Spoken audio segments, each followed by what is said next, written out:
Hi friends, welcome to back geography knowledge और आपका YouTube channel PK study hub में मैं प्रेम कुमार आप सभी का एक बार फिर से स्वागत करता हूं। दोस्तों, आज की सीरीज में हम करेंगे उत्तर भारत का विशाल मैदान जहां नॉर्थर्न प्लेन। तो आइए let's start with PK study hub. जैसा दोस्तों आप सभी को बताया, हम कर रहे थे भारत की भौगोलिक इकाइयों का वर्गीकरण, जिसमें हमने हिमालय वाले पार्ट को अच्छी तरह से मैप की सहायता से कंप्लीट कर लिया है। और आज की सीरीज में दोस्तों हम मैदान या मरुस्थल है वो पार्ट कंप्लीट करेंगे। जैसा आप पिक्चर में देख रहे हैं, ये यहाँ से लेके दोस्तों पूरा हमारा उत्तर का मैदान या नॉर्दर्न प्लेन है। आज इसी के बारे में हम चर्चा करेंगे। अगर बात करें दोस्तों इसकी अवस्थिति या इसकी स्थिति कहाँ पे है, तो इसकी स्थिति हिमालय तथा प्रायद्वीपीय पठार के बीच है। ये हमारा यहाँ से पूरा हिमालय है और ये वाला जो पार्ट है ये हमारा प्रायद्वीपीय पठार है। तो इसके बीच का जो क्षेत्र है इसे उत्तर के विशाल मैदान के रूप में जाना जाता है। और यह दोस्तों गंगा ब्रह्मपुत्र नदियों के अवसादों से निर्मित मैदान है, जो कि 7 लाख वर्ग किलोमीटर क्षेत्र में विस्तृत है। अर्थात ये पूरा मैदान यहाँ से गंगा और इधर से सतलुज सिंधु की सहायक नदियों के द्वारा लाई गई मिट्टी से बना हुआ है। तो आइए अब इसके बारे में विस्तार में चर्चा करें। सबसे पहले दोस्तों मिट्टी की विशेषता के आधार पर वर्गीकरण है, जिसमें भांबर प्रदेश, तराई प्रदेश, बांगर प्रदेश और खादर प्रदेश में वर्गीकृत किया जाता है। तो आइए सबसे पहले देख लेते हैं कि भांबर, तराई, बांगर और खादर क्या है। इंग्लिश में भी इन्हें एज इट जैसा हिंदी में बोलते हैं वैसा ही इंग्लिश में बोलते हैं। सबसे पहले बात करें दोस्तों भांबर की, तो ये हमारा हिमालय है और इसकी जो दक्षिण में लास्ट श्रेणी है वो शिवालिक है और शिवालिक के पैरों में ही भांबर का मैदान पाया जाता है। यहाँ पे दोस्तों क्या होता है कि जो नदियां निकलती हैं वो इन कंकड़ पत्थर के नीचे से बहती है, तो नदियां यहाँ पे हमें दिखाई नहीं देती। यही विशेषता है भांबर की। उसके बाद बात करें तराई प्रदेश की, तो इसमें दोस्तों पुण्य से नदियां निकल के बाहर आ जाती हैं और ये वाला जो क्षेत्र है इसमें दोस्तों भारी जंगल और जो दलदली एरिया है वो पाया जाता है। देन उसके बाद बात करें दोस्तों बांगर की, तो बांगर दोस्तों वह क्षेत्र था जहां कभी नदी का पानी यहां तक आता था और अपने साथ जो कंकड़ पत्थर जहाँ मिट्टी थी वो यहाँ पे जमा कर देता था। लेकिन ये नदी के बाढ़ के पुराने मैदान है दोस्तों बांगर। और अगर बात करें खादर की, तो दोस्तों यह नदी के नए जलोढ़ के मैदान है और यहाँ हर साल बाढ़ आती है, जिससे नई मिट्टी यहाँ पे जमा होती रहती है। तो हम ऐसा कह सकते हैं कि बांगर है वो पुराने जलोढ़ के मैदान है और जो खादर है वो नए जलोढ़ के मैदान है। तो दोस्तों इनसे अक्सर क्वेश्चन पूछा जाता है कि ये है क्या। देन अगर बात करें डिटेल में कि भांबर प्रदेश है क्या, यह मैदान शिवालिक के बिल्कुल पैरों में है, जो कि सिंधु से तीस्ता नदी तक 8 से 16 किलोमीटर चौड़ी सकरी पट्टी के रूप में स्थित है। यह पत्थर, कंकड़ तथा बजरी से निर्मित है। यही कारण है कि यहाँ नदियां विलुप्त या विलीन हो जाती है। यह खेती के लिए उपयोगी नहीं है। इसे शिवालिक का जलोढ़ या इंग्लिश में एलुविलियन फैल के नाम से जाना जाता है। देन अगर दोस्तों उसके बाद बात करें तराई प्रदेश की, तो यह भांबर से बिल्कुल दक्षिण में 15 से 20 किलोमीटर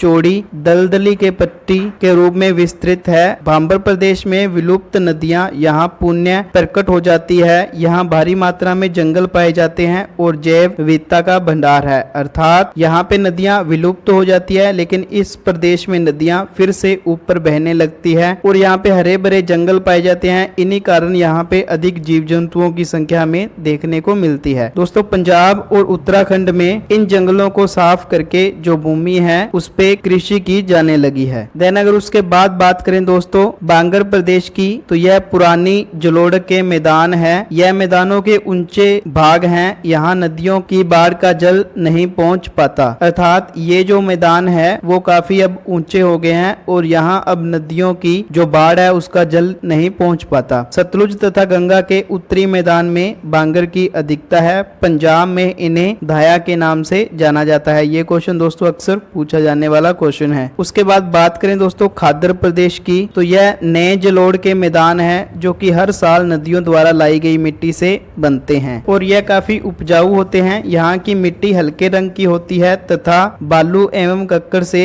मुक्त होती है। पंजाब में ऐसे मैदानों को बेत कहा जाता है, ये भी आप याद रखना। उसके बाद ये भी दोस्तों अक्सर पूछा जाता है रे या कलर क्या है, तो रे या कलर मिट्टी मैदान में बांगर मृदा के क्षेत्र में ज्यादा सिंचाई करने से वहां की भूमि नमकीन और सफेद हो जाती है। इसे रे या कलर मिट्टी के नाम से जाना जाता है, जो कि उत्तर प्रदेश और हरियाणा में अधिक मात्रा है। जैसा कि दोस्तों हम भूमि की सिंचाई जो भूमि का जल है उससे अधिक करते हैं, तो जो हमारी मृदा है उसके अंदर जो साल्ट की मात्रा है वो बढ़ जाती है। इसी कारण इसके ऊपर एक नमक की सफेद परत जमा हो जाती है। इसी को रे या कलर मिट्टी के नाम से जाना जाता है। देन अगर उसके बाद बात करें भूड़ की, तो बांगर प्रदेशों में मृदा आवरण नष्ट होने से बची हुई कंकरीली उच्च भूमि भूड़ कहलाती है। गंगा रामगंगा के क्षेत्र में यह जमाव अधिक है, अर्थात जैसे ये हमारी मृदा है और इसके ऊपर से जब मिट्टी की परत बह जाती है तो पीछे दोस्तों ऐसे कंकड़ पत्थर रह जाते हैं। इन्हीं को भूड़ के नाम से जाना जाता है। अब अगर दोस्तों बात करें मैदानों के प्रादेशिक विभाजन की, तो इनका विभाजन हम 4 तरह से कर सकते हैं, जिसमें फर्स्ट में पंजाब या हरियाणा का मैदान आता है, दूसरा दोस्तों राजस्थान का मैदान, तीसरा गंगा का मैदान और फोर्थ ब्रह्मपुत्र का मैदान आता है। जैसा आप यहाँ पे देख रहे हैं, इसको दोस्तों पंजाब या हरियाणा का मैदान कहते हैं। ये पूरा राजस्थान का मैदान है। उसके बाद दोस्तों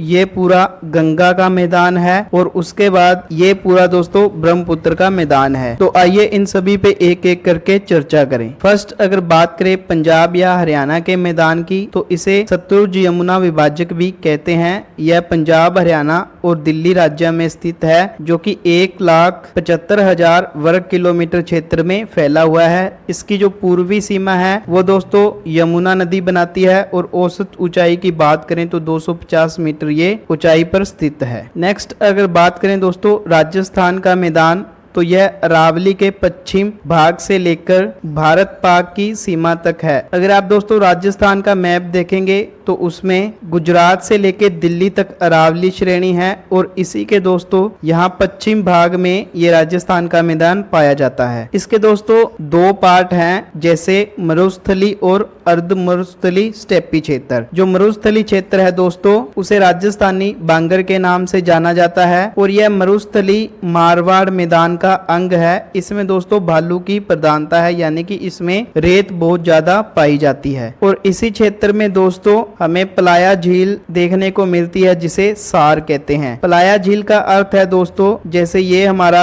राजस्थान का मैदान है और इसमें कहीं कहीं पे दोस्तों जैसे चूना पत्थर की चट्टानें हैं, वहां पे हमें बारिश के कारण पानी इकट्ठा हुआ मिलता है, तो इसे पलाया झील के नाम से जाना जाता है, जिसे राजस्थान में सार कहते हैं। यहाँ पर दोस्तों बहुत सी झीलें पाई जाती हैं, जिसमें प्रमुख है सांबर, डीडवाना, लून कसार, कुचामन, सोर, मोल, डेगाना और सांबर झील है वो यहाँ की सबसे बड़ी झील है। तो ये झीलों वाला क्वेश्चन अक्सर पूछा जाता है कि झील का नाम दे दिया जाता है और नीचे राज्य का नाम दे दिया जाता है कि निम्नलिखित झील किस राज्य में है, तो ये आप याद रखना। और यहाँ की दोस्तों प्रमुख नदी लूनी है, जो कि दक्षिण पश्चिम से कच्छ के रन की ओर बहती है। और ये लूनी नदी ऐसी नदी है दोस्तों जो स्थल भाग से शुरू होके स्थल भाग में ही विलुप्त हो जाती है, यह किसी सागर या खाड़ी में नहीं गिरती, ये भी आप याद रखना। नेक्स्ट अगर बात करें दोस्तों गंगा के मैदान की, तो इस मैदान का निर्माण गंगा तथा गंगा की सहायक नदियां जिसमें गंडक, यमुना, घाघरा, कोसी, फोन, सोन, केन, बेतवा, चंबल आदि द्वारा लाई गई मिट्टी से बना है। इसकी लंबाई दोस्तों 550 किलोमीटर और चौड़ाई 380 किलोमीटर है। इसे दोस्तों आगे 3 भागों में विभाजित किया जाता है, जिसको हम आगे देखते हैं। फर्स्ट जो पार्ट है दोस्तों उसे ऊपरी गंगा या अपर गंगा के नाम से जाना जाता है। सेकंड को दोस्तों मिडल गंगा या मध्य गंगा के नाम से जाना जाता है और जो लास्ट हमारा है दोस्तों उसे लोअर गंगा या निम्न गंगा के नाम से जाना जाता है। अगर बात करें दोस्तों ऊपरी गंगा के मैदान की, तो इसे गंगा यमुना के द्वाब से जाना जाता है और गंगा यमुना के अलावा दोस्तों रामगंगा, शारदा, बेतवा, गोतमी, गोमती और जो घग्गर नदियां हैं उनके द्वारा लाई गई मिट्टी से बना है। इस मैदान में मुख्य दोस्तों भांबर और तराई का मैदान शामिल है और इसकी ऊंचाई 100 से 300 मीटर तक है। यानी कि यह मैदान दोस्तों जैसे गंगा और जो यमुना नदी है तथा इसमें ही इसकी सहायक नदियां जैसे रामगंगा, शारदा, बेतवा, गोमती और घग्गर नदियां हैं उनके द्वारा लाई गई मिट्टी से ये मैदान बना है। इसके बाद नेक्स्ट है दोस्तों मध्य गंगा का मैदान। इसका मुख्य विस्तार दोस्तों पूर्वी उत्तर प्रदेश से बिहार तक है। जैसे हम बात करें ये हमारा उत्तर प्रदेश, उसके बाद जस्ट बिहार है। तो दोस्तों जो हमारा पूर्वी उत्तर प्रदेश अर्थात ये वाला पूर्वी उत्तर प्रदेश और जो पूरा बिहार है इसका क्षेत्र इसमें शामिल है। इसे दोस्तों मिथिला या बिहार का मैदान भी कहा जाता है। इसकी लंबाई 600 किलोमीटर और चौड़ाई 330 किलोमीटर है। अगर मुख्य नदियों की बात करें तो दोस्तों घाघरा, गंडक, सोन और जो कोसी नदियां हैं उनके द्वारा लाई गई मिट्टी से ये बना है। इस मैदान में खादर भूमि की अधिकता है तथा यह बाढ़ द्वारा प्रभावित मैदान है। जैसा आपको पता है दोस्तों जो कोसी नदी है इसे बिहार का शोक कहा जाता है, तो इस एरिया के अंदर बाढ़ बहुत ज्यादा आती है। नेक्स्ट अगर बात करें दोस्तों निमन गंगा का मैदान, तो यह मैदान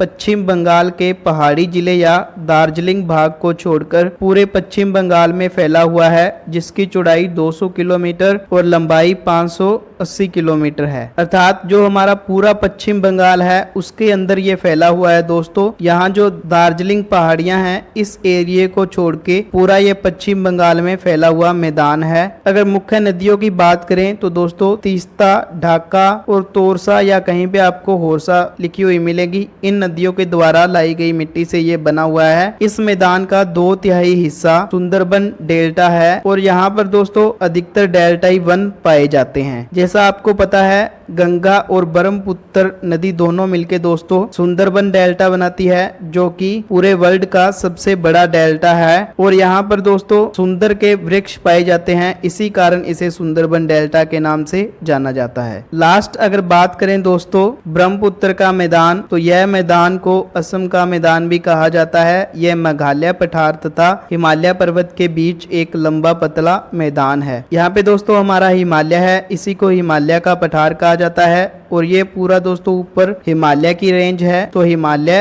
और जो मेघालय का पठार है उसी के बीच ये जो सकरा और लंबा मैदान देख रहे हैं इसी को दोस्तों ब्रह्मपुत्र का मैदान कहा जाता है। और ये वाला जो आप देख रहे हैं दोस्तों ये पूरा निमन गंगा का मैदान है। और यहीं पे दोस्तों ब्रह्मपुत्र और गंगा नदी आके दोनों डेल्टा बनाती है और इस कारण इस क्षेत्र में जो सुंदर वृक्ष है वो देखने को मिलते हैं और ये पार्ट डेल्टा का पार्ट है।